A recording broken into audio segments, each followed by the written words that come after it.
दादरला बस स्थानकामध्येच एका 26 वर्षीय तरुणीवर बलात्कार झाला. 48 तास उलटून गेलेत, आरोपी अजूनही पकडला गेलेला नाही आहे. मी सुद्धा वर्तमानपत्रातून ही गोष्ट वाचली आहे आणि खरं हे धक्कादायक आहे हे सगळं.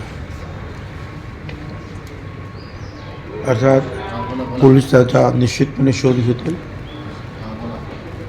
आणि महाराष्ट्राच्या पोलिसांवर आपला म्हणजे माझा तर पूर्ण विश्वास आहे. निश्चितपणे जे आहे ते या प्रकरणाचा छडा लावतील आणि जो कोणी आरोपी असतील त्याला निश्चितपणे पकडल्याशिवाय आपले पोलीस राहणार नाही.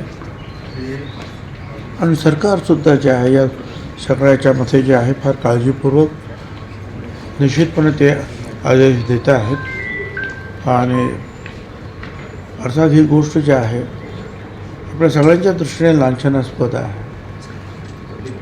हे कसं झालं, काय झालं, या सगळ्याच गोष्टी ज्या आहेत आजूबाजूला लोक होते की नाही होते. आणि गुन्हेगार असेल तर तो सराईत गुन्हेगार असला पाहिजे तिथला,